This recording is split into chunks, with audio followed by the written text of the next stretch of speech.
नमस्कार friends, my self दीपक कौंडल्या। मैं आपका दया पटेल्स ई लर्निंग जोन में आपका हार्दिक स्वागत कर रहा हूँ। फ्रेंड्स, आज के टॉपिक के अंदर हमको जनरली डॉट प्रोडक्ट और क्रॉस प्रोडक्ट के बारे में चर्चा करनी है, लेकिन उससे पहले मुझे जो सिखाना है, जो आपने समझा है, उसको रिवाइज कर देता हूँ। जैसे कि आपने लास्ट लेक्चर के अंदर पढ़ा था कि कोई भी टू डिफरेंट वेक्टर उसका एडिशन लिखना है। So A vector dot plus B vector, इसका मैग्नीट्यूड क्या होगा? The answer is under root of A square plus B square plus 2ab cos theta. यहाँ पे आपको फाइंड करना है कि रिजल्टेंट वेक्टर जो मिलेगा, देखो दो वेक्टर ऐसे लिया, एक वेक्टर यहाँ पे, दूसरा वेक्टर यहाँ पे बी, ये रिजल्टेंट वेक्टर आर। तो रिजल्टेंट वेक्टर ए के साथ में कुछ एंगल अल्फा बना रहा है, ए के साथ में कुछ एंगल अल्फा बना रहा है। तो अल्फा एंगल कैसे फाइंड करेंगे? तो tan alpha is equal to b sine theta, दोनों के बीच का जो एंगल है theta, divide by a plus B cos theta. Okay, अगर यही चीज़ मैं आपको थोड़ा सा अलग से रिप्रेजेंट करके बताऊँ कि मान लो कि यहाँ पे ए वेक्टर है, इस वेक्टर को आपने बी बना दिया, यहाँ पे भी सेम बी अमाउंट का वेक्टर ए रिजल्टेंट है। तो अगर बी के साथ में कुछ एंगल बीटा बन रहा है, बी के साथ में कुछ एंगल बीटा बन रहा है, तो आपको बीटा फाइंड करना है। तो आंसर क्या होगा? तो tan बीटा, बी के साथ में जो एंगल बनेगा tan beta is equal to a sine theta divide by B plus A cos theta. याद रखना है कि अगर ए के साथ में एंगल बन रहा है तो कंपोनेंट स्टार्ट करेंगे बी के साथ में, B sine theta divide by B plus B cos theta plus A. अगर बी के साथ एंगल बन रहा है तो बी नहीं लेना है, उसके अलावा ए वेक्टर होगा वही, तो A sine theta divide by B plus A cos theta. जैसे ही आपने एडिशन किया वैसे ही सब्ट्रैक्शन होता है। ए माइनस बी वेक्टर का मॉड्यूलस निकालो, तो that is under root of A square plus B square minus 2ab cos theta. अगर a vector minus b vector का मॉड्यूलस निकालना है तो under root of A square plus B square minus 2ab cos theta. दूसरी चीज़ कि आपको angle find करना है tan अल्फ़ा, ए के साथ में जो भी एंगल बनेगा tan अल्फ़ा, तो वहाँ पे क्या होगा? B sine theta divide by a minus b cos theta. याद रखना है कि अगर माइनस है तो यहाँ पे आएगा माइनस। वैसे ही बी के साथ जो एंगल बन रहा है बीटा, तो tan बीटा फाइंड करते हो तो आंसर होगा A sine theta divide by B minus A cos theta. तो जनरली सब्ट्रैक्शन का फॉर्मूला आपको मिल गया, एडिशन का फॉर्मूला मिल गया, एंगल कितना बन रहा है, तो हर एक चीज़ यहाँ पे आपको नोट डाउन करनी है और एग्ज़ाम के अंदर ये सिर्फ फॉर्मूला का यूज़ करना है, तो जल्दी से आपका आंसर मिल जाएगा। चलो आगे, इसके बाद का जो टॉपिक है उसके अंदर है कंपोनेंट ऑफ द वेक्टर। देखो, आपको वेक्टर के कंपोनेंट लिखने हैं। तो जनरली आप समझो कि कोई भी वेक्टर को आप दो तरीके से डिवाइड कर सकते हो। एक तो वर्टिकल कंपोनेंट होता है और दूसरा हॉरिजॉन्टल कंपोनेंट होता है। 2 डायमेंशन में बात करेंगे तो यहाँ पे लिखते हैं रेक्टेंगुलर कंपोनेंट।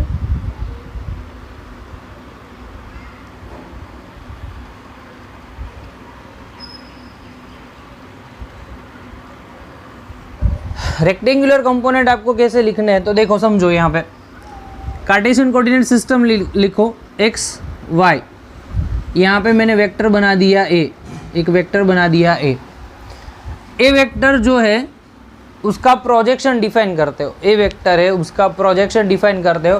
तो ऊपर से एक प्रोजेक्शन यहाँ पे नीचे डाल दो, तो x के अंदर रहेगा, तो यहाँ पे आप लिख दो ax, यानी कि एक प्रोजेक्शन y के अंदर डाल दो, एक प्रोजेक्शन है y के अंदर डाल दो, तो ये प्रोजेक्शन यहाँ पे मिलेगा, इसको बोल दो ay। तो मतलब कि कोई vector it is belongs to x and y plane, it is belongs to x and y plane, there is a 2 different component, that is x component and as well as y component. तो a वाला component y है, मुझे x find करना है। यहाँ पे angle theta है, theta के नियर बाय एंगल है साइड है x, so cos theta use करेंगे। Cos theta is equal to adjacent divide by hypo, x by a, so x is equal to a cos theta, x is equal to a cos theta. अभी find करना है a y, तो opposite में है, theta के opposite में a y है, तो sine theta is equal to opposite divide by hypo, sine theta is equal to a y divide by a. So a y को सब्जेक्ट कर लो तो आंसर आएगा ए साइन थीटा। क्या आंसर आएगा? A sine theta. समझ में आ रहा है? तो समझो हमें जो वेक्टर लिखना है A vector is equal to, मैं ऐसे भी लिख सकता हूँ ए एक्स इन comma A Y, X comma A Y. दूसरी तरीके से लिखना है तो आप ऐसे भी लिख सकते हैं कि A vector is equal to A cos theta A sine theta, A cos theta A sine theta. और उसको एक्स और वाई के वेक्टर के फॉर्म में लिखना है तो आंसर भी ऐसे होगा कि A vector is equal to A cos theta I cap plus A sine theta J cap, A cos theta I cap plus A sine theta J cap. Clear है? ओके। तो रेक्टेंगुलर कंपोनेंट को हमने 2 dimension के अंदर define किया है। Now we are defining in the 3 dimension.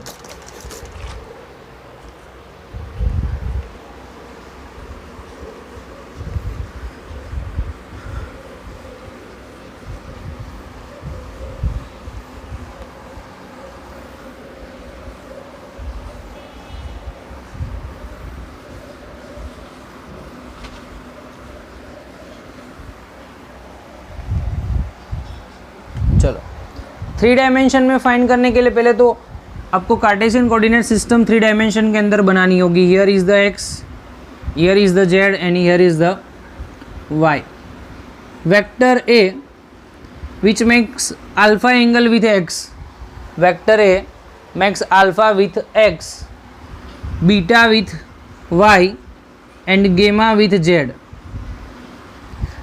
तो आपको यहाँ पे 3 डायमेंशन के अंदर सिंपल सी चीज़ डिनोट करनी है कि वेक्टर ए दिया हुआ है वो एक्स के साथ अल्फा एंगल बना रहा है, वाई के साथ बीटा एंगल बना रहा है और जेड के साथ गेमा एंगल बना रहा है। तो आप लिख दो यहाँ पे, here vector A max alpha beta gamma angle with the axis X Y and Z. X axis के साथ अल्फा एंगल बन रहा है, वाई के साथ बीटा बन रहा है और जेड के साथ गेमा एंगल बन रहा है। ओके। तो देखो यहाँ पे वेक्टर ए, यहाँ पे अल्फा एंगल। तो आपको पता है कि मैंने अभी लिखवा है कि अगर कोई वेक्टर पर्टिकुलर एक्सिस के साथ थीटा बना रहा है, देखो ये वाला वेक्टर यहाँ पे इस एक्सिस के साथ में थीटा एंगल बना रहा है तो उसको हम बोलेंगे हॉरिजॉन्टल कंपोनेंट। क्या बोलेंगे? Horizontal component. And horizontal component must be define as a cos theta. Horizontal component को आप कॉस थीटा से रिप्रेजेंट कर सकते हो और जिसके साथ एंगल, यहाँ पे एंगल नहीं है तो उसको बोलेंगे वर्टिकल कंपोनेंट। क्या बोलेंगे? Vertical component. It should be represent as a sine theta. किसके साथ रिप्रेजेंट करना है? साइन। तो देखो हमारे पास 3 कंपोनेंट मिलेंगे, एक्स का कंपोनेंट मिलेगा, वाई का मिलेगा और जेड का मिलेगा। एक्स वाई जेड 3 कंपोनेंट मिलेंगे। तो फर्स्ट लिखो A X is equal to A cos alpha, A Y लिखो ए कॉस बीटा, क्योंकि वाई के साथ बीटा एंगल है तो ए कॉस बीटा। थर्ड लिखो ए जेड, ए कॉस गेमा। तो मुझे यहाँ पे वेक्टर को रिप्रेजेंट करना है तो क्या होगा कि A vector is equal to A X I cap plus A Y J cap plus A Z K cap, A X I cap plus A Y J cap plus A Z K cap. Value लिखो A cos alpha I cap, A cos beta J cap plus A cos gamma K cap. That is the answer for your A vector. A vector का आंसर मिल गया।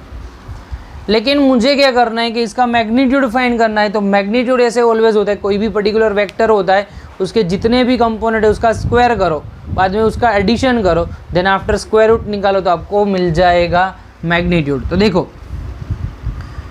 ए modulus का square करूँ तो A का square is equal to first का square S square cos square alpha plus S square cos square beta plus S square sine cos square gamma. देखो मुझे इसका मॉड्यूलस निकालना था, किसका? ए वेक्टर का। तो मॉड्यूलस होता है सिर्फ मॉड्यूलस ऑफ ए, लेकिन मैंने मॉड्यूलस का स्क्वायर कर दिया तो यहाँ पे स्क्वायर हो गया, तो यहाँ पे अंडर रूट वाला पार्ट कैंसिल हो जाएगा। जनरली आपको देख यहाँ पे एक्सप्लेन कर दूँ। A vector is equal to under root of A X square plus AY² plus AZ²। जैसे ही स्क्वायर रूट निकाल दिया तो अपोजिट साइड में स्क्वायर हो जाएगा, अपोजिट साइड में क्या हो जाएगा, स्क्वायर। तो यहाँ पे आंसर आएगा A² is equal to A² cos square alpha plus A² cos square beta plus A² cos square gamma. हर एक के अंदर कॉमन क्या आ रहा है, हर एक के अंदर कॉमन क्या आ रहा है, A, तो A² common and cancel. So answer is 1 is equal to cos square alpha plus cos square beta plus cos square gamma. 1 is equal to cos square alpha plus cos square beta plus cos square gamma. चलो हमको यहाँ पे cos के अलावा sign के अंदर represent करना है, cos में तो था ही, साइन के अंदर लिखना है तो क्या होगा, तो cos की जगह पे साइन लिख दो। तो देखो यहाँ पे 1 is equal to 1 minus sine square alpha plus 1 minus sine square beta plus 1 minus sine square gamma. 1 plus 1 3 opposite side में जाएंगे तो माइनस होगा। So 1 minus 3 is equal to minus sine square alpha minus sine square gamma beta and minus sine square gamma. 1 minus 3 minus 2, यहाँ पे भी minus cancel. So 2 is equal to sine square alpha plus sine square beta plus sine square gamma. आपका answer ये मिलेगा। ठीक है, तो जल्दी से स्क्रीनशॉट ले लो और जो भी वीडियो अभी करंट चल रहा है उसको पॉज करके 2-3 मिनट में पूरी जो थियरी है वो रिवाइज कर दो, जल्दी से रिवाइज कर दो।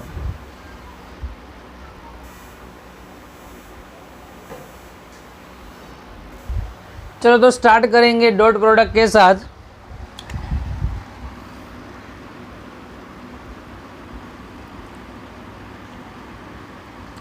देखो अभी तक हमने एडिशन की बात की। एडिशन के अंदर आपने देखा था कि कोई भी वेक्टर का एडिशन करते या सब्ट्रैक्शन करते तो उसके लिए मॉड्यूलस भी आपको मैंने अभी करंटली डिफाइन किया।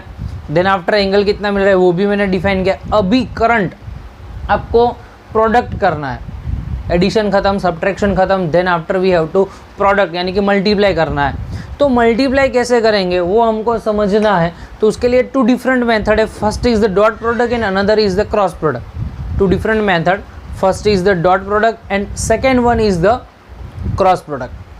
तो डॉट और क्रॉस में डिफरेंस क्या है, डॉट और क्रॉस में डिफरेंस क्या है वो पहले समझना है। तो यहाँ पे सिंपल सी डेफिनेशन है, अगर कोई भी दो वेक्टर है उसका आप मल्टीप्लाई करते हो और रिजल्टेंट क्वांटिटी जो आती है वो स्केलर में होती है।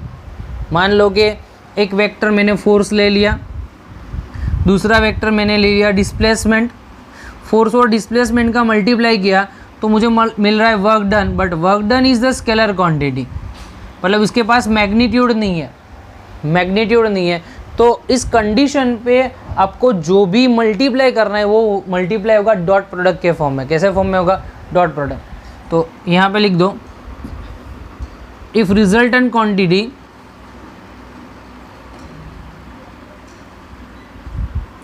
is scalar, if resultant quantity is scalar, then the multiplication should be represented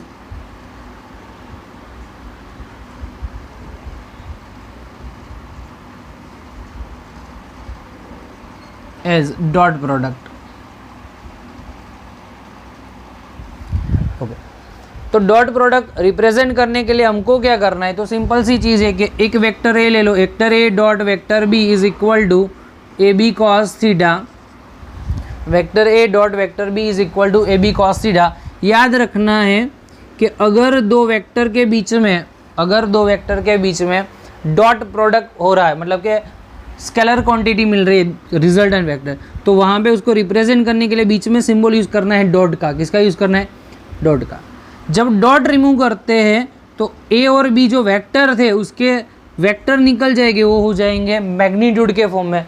तो देखो यहाँ पे vector A dot vector B is equal to magnitude of A का magnitude into magnitude of B का magnitude and cos theta, and theta is the angle between A and B vector. दोनों vector के बीच का angle लेना है। याद रखना कि अगर आप डॉट प्रोडक्ट परफॉर्म कर रहे हैं तो डॉट प्रोडक्ट के अंदर पहले वेक्टर का मल्टीप्लिकेशन लिखो, देन आफ्टर यहाँ पे आंसर आएगा मैग्नीट्यूड फर्स्ट का, मैग्नीट्यूड सेकंड का and into the cos theta, ये आपका आंसर मिलेगा। ओके चलो हमको क्या करना है, a B cos theta represent क्या कर रहा है, a B cos theta represent, तो मान लो कि एक वेक्टर बी में यहाँ पे बना दूँ, एक वेक्टर ए यहाँ पे बना दूँ, here we have the two different vector a and B.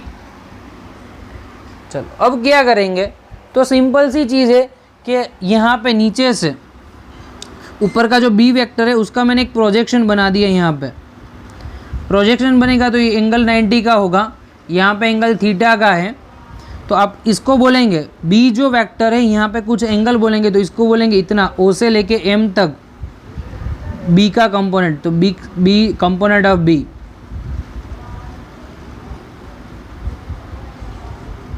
और कौन सा कंपोनेंट है हॉरिजॉन्टल, तो साइड में मैं लिख देता हूँ हॉरिजॉन्टल एच। देखो वेक्टर बी है, उसका ऊपर से मैंने प्रोजेक्शन मतलब कि ऊपर से मैंने लाइट दी तो उसका प्रोजेक्शन नीचे मिल रहा है एम पॉइंट पे, तो ओ एम जितना डिस्टेंस है इट इज़ द कंपोनेंट, क्योंकि आपको पता ही है कि एक वेक्टर बी है, यहाँ पे एक्सिस है, एंगल थीटा है, यहाँ पे कंपोनेंट होगा तो इसको एक कंपोनेंट बोलेंगे, यहाँ पे दूसरा कंपोनेंट सेकंड कंपोनेंट है, तो हमारे पास टोटल दो ही कंपोनेंट है, एक तो वर्टिकल कंपोनेंट होगा और दूसरा होगा हॉरिजॉन्टल। कितने कंपोनेंट हो गए, वर्टिकल और हॉरिजॉन्टल। तो देखो हमने यहाँ पे कंपोनेंट रिप्रेजेंट कर दिया, एक है वर्टिकल दूसरा है हॉरिजॉन्टल, लेकिन हमारे पास अभी कंपोनेंट कौन सा आ रहा है, हॉरिजॉन्टल, तो आपको सिर्फ हॉरिजॉन्टल कंपोनेंट ही डिफाइन करना है, वर्टिकल की कोई रिक्वायरमेंट ही नहीं है। तो देखो A vector dot B vector is equal to A B cos theta, A B cos theta, लेकिन बी कॉस थीटा को मैं अलग से ले लूँ क्योंकि B vector angle theta it is called the B cos theta, यहाँ पे जो आंसर मिलेगा that is called the B cos theta. तो मैं लिख सकता हूँ A into component of B, A into B cos theta, उसकी पूरी जगह पे सिर्फ लिख सकता हूँ कंपोनेंट ऑफ बी, और आप लिख सकते हो a into O m, a into O m मतलब magnitude of a and component of b, magnitude of a and component of b. चलो नेक्स्ट थोड़ा सा उल्टा करेंगे यहाँ पे, अभी हमने प्रोजेक्शन लिया है, वो कहाँ से कहाँ पे लेना है, ए से लेके बी पे, प्रोजेक्शन जो लेना है वो ए से लेके बी में, बी से ए पे लिया था उसकी जगह पे ए से लेके बी पे प्रोजेक्शन लो। तो चलो यहाँ पे कुछ पॉइंट एन आ रहा है, ए पॉइंट एन आ रहा है, इसको आप बोलेंगे ए कॉस थीटा। देखो ए वेक्टर यहाँ पे प्रोजेक्शन, यहाँ पे 90 का एंगल, पहले हमने ऊपर से प्रोजेक्शन लिया तो बी का प्रोजेक्शन ए पे आ रहा था, ए पे प्रोजेक्शन डाल रहे तो उसका प्रोजेक्शन जा रहा है बी पे, तो यहाँ पे ओ एन वो क्या है ए कॉस थीटा, ओ एन क्या है ए कॉस थीटा, तो इसको आप बोलेंगे प्रोजेक्शन यानी कि कंपोनेंट ऑफ ए, तो लिखो A vector dot B vector is equal to A B cos theta, और इसको ऐसे भी लिख सकते हैं बी ए कॉस थीटा, बी ए कॉस थीटा, तो आप ऐसे भी लिखो B into A cos theta यानी कि component of A, component of A, लेकिन कौन सा कंपोनेंट लेना है, हॉरिजॉन्टल। तो ए डॉट बी लिखो या ए डॉट बी यहाँ पे भी लिखो, ए का मैग्नीट्यूड बी का कंपोनेंट, बी का मैग्नीट्यूड ए का कंपोनेंट, तो सिंपल सी चीज है dot product is equal to magnitude of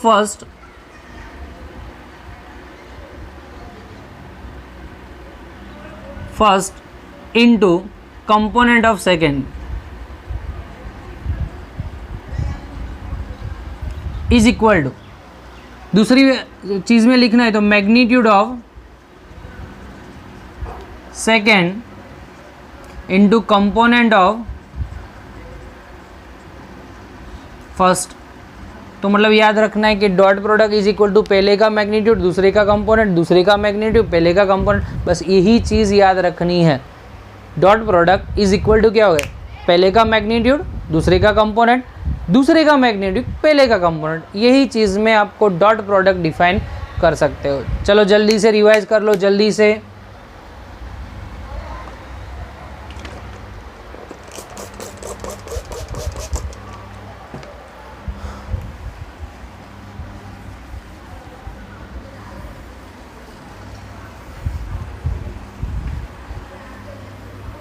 चलो now we are discussing the property of dot product. Dot product की प्रॉपर्टी डिफाइन करनी है। उसके अंदर फर्स्ट प्रॉपर्टी है commutative. Property of dot product के अंदर first property is the commutative. तो लिखो यहाँ पे dot product is commutative. Commutative का मतलब क्या होगा? तो सिंपल सी चीज़ है, कम्यूटेटिव का मतलब कि अगर आप A vector dot B vector is equal to B vector dot A vector लिखो, कोई भी प्रॉब्लम नहीं, क्योंकि आपको पता ही है a dot b is equal to A B cos theta is equal to b A cos theta. आगे पीछे कुछ भी लिख सकते हैं, ए बी कॉस थीटा लिखो या बी ए कॉस थीटा लिखो, हर एक में आंसर सेम आएगा, तो आप लिख सकते हो B vector dot A vector. चलो सेकेंड, एसोसिएटिव लो।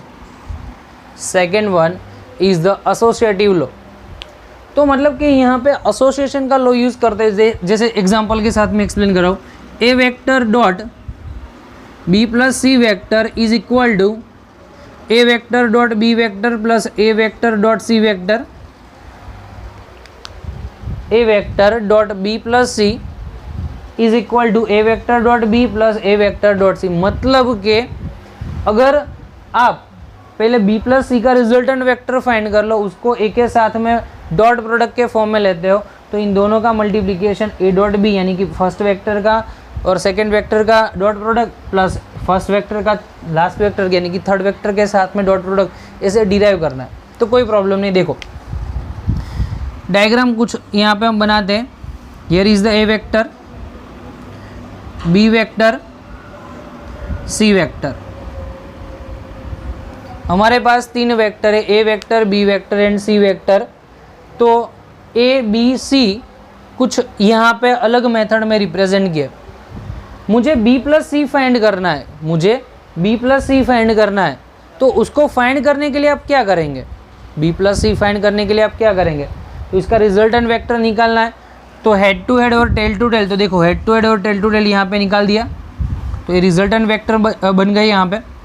तो यहाँ पे मैं ऐसे लिखूँगा A vector dot B plus C is equal to, यहाँ पे होगा बी प्लस सी का रिजल्टेंट है आर, तो A into component of R, A into component of R, R का कंपोनेंट लेना, magnitude of A into component of R. Component के लिए सिंपल सा प्रोजेक्शन डिफाइन कर दो, ऊपर से नीचे प्रोजेक्शन डिफाइन कर दो ऐसे, इसको ओ बोल दो, यहाँ पे एन बोल दो।